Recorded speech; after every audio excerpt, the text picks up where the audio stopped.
Everything depends on you as a leader.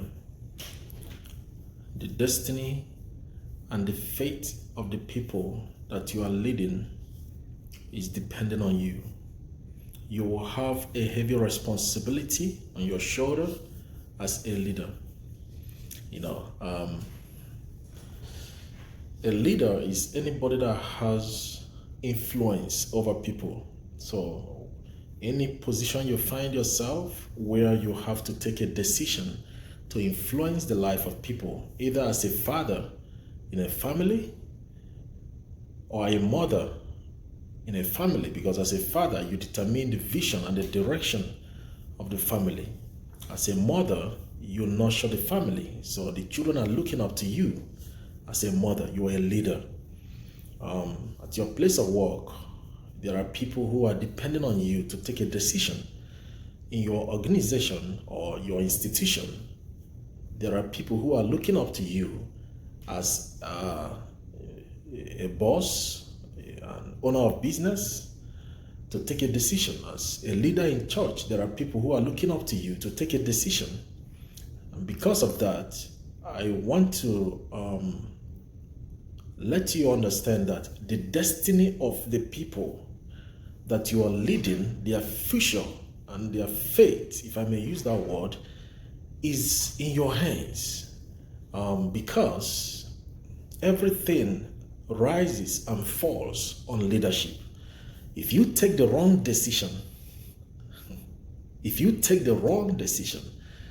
your family will go the wrong direction. If you take the right decision, it will go the right direction. Because they are looking up to you. Your children, they are looking up to you. Your followers, your church members, they are looking up to you as a mentor. Your proteges, they are looking up to you.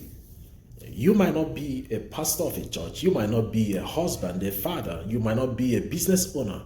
But you have somebody, maybe your sibling, you have a protege, somebody who is depending on your counsel or depending on your idea to take a decision.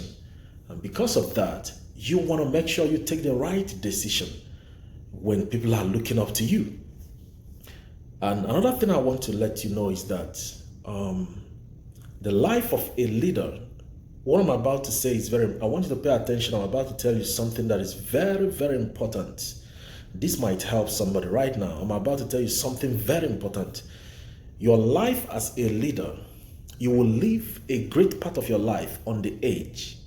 You will live a great part of your life in discomfort.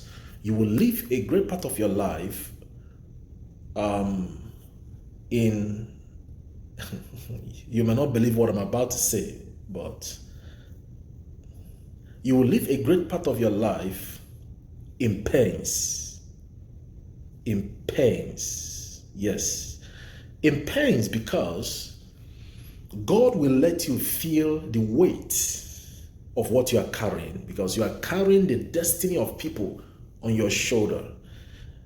You are carrying the destinies of people on your shoulder. Because of that, you are going to feel so much weight on you, so much heaviness on you, so much pains on you. There are times you will go to bed and you might not get a good sleep. Not because you have insomnia, it has nothing to do with medical issue, but because you have so many unsettled things in your mind. I was reading the book of Daniel about Nebuchadnezzar. The Bible said that Nebuchadnezzar was the most powerful man. King Nebuchadnezzar was the most powerful man of his time. He was the most powerful man of his time. And the Bible said he had a dream, but he could not interpret his dream. And because of that, he lost sleep. He lost sleep because the destiny of people was in his hands. He was ruling a great nation. There are people who are waiting on him to take a decision as a king. So the Bible said he lost his sleep. He couldn't sleep because of that. He had to call his cabinet, the wise men, to tell him his dream and to interpret it. So what I'm about to tell you right now, it's kind of contradictory. You might not believe it, but you will understand it with time. The life of a leader is filled with pains.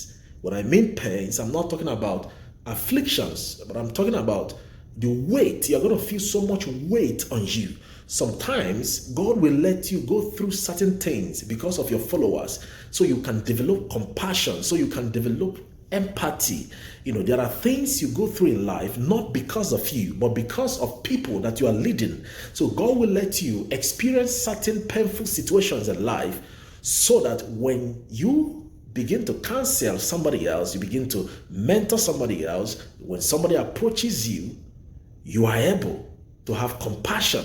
So you as a leader, I want to let you know, you will feel discomfort most of the time. Sometimes when people are sleeping, you might be awake to pray, you might be awake to think, to write, to talk to God, to receive ideas, to strategize, to have meetings, to be on call, to be on phone. Especially as a spiritual leader, people will be calling your phones. You don't have no vacation as a leader most of the time. Even your vacation, you might be working during vacation, because the destiny of people is in your hands. They have to hear your voice. They want to know what you have to say.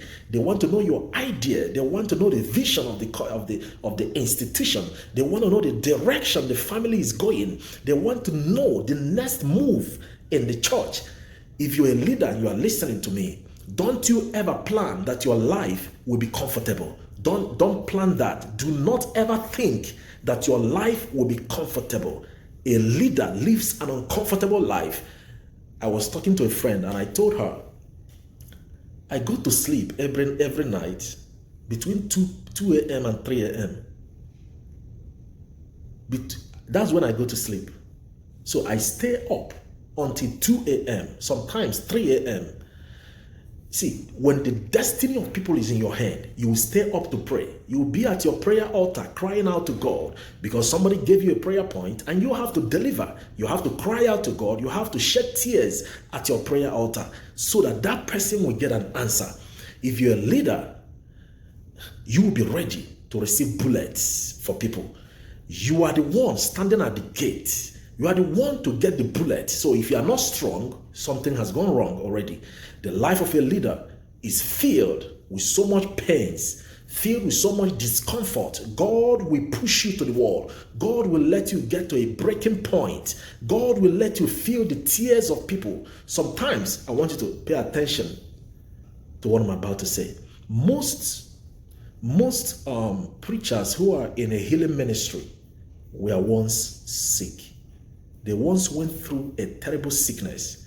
Most preachers who are preaching prosperity once struggled financially. They went through poverty. Most of the things that God will use you to heal, to bring a solution to bring an answer to, He will let you go through it, first of all, so that you feel the pains, you feel the agony, so that when people start coming to you, you will have something to tell them. If you're a father listening to me, the destiny of your children is in your hands. You need to sit up. If you're a mother listening to me, the destiny of your children is in your hands. They are looking up to you. You are there to nurture them. If you are the first son, the first daughter in your family, your siblings are looking up to you to take a decision and to carve a pathway for them to follow.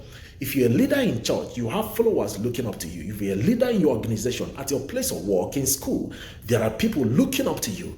The destiny of your generation is in your hands, and you owe it to your generation to take the right decision, to make sure that they are on course and they are taking the right path. As a leader, you must prepare yourself for an uncomfortable life. When others are sleeping, you might not get good sleep at night. When others are happy, God will let you feel what your followers are going through, so you can be a blessing for them. When they come to you, you have compassion, you have empathy, because you went through it. God will take you through it because He wants to use you to be a solution to it. Everything rises and falls on the leader. If there's failure in an organization, it's the leader. If it's not working out, it's the leader. If it's working out, it's the leader. You are standing there at the gate to fight the enemies and to wage the war and to bring the victory. You need a vision as a leader, and direction. God bless you. My name is Emmanuel, and thank you for sharing my videos. I love you. God bless you. The secret place, the secret place, the secret place.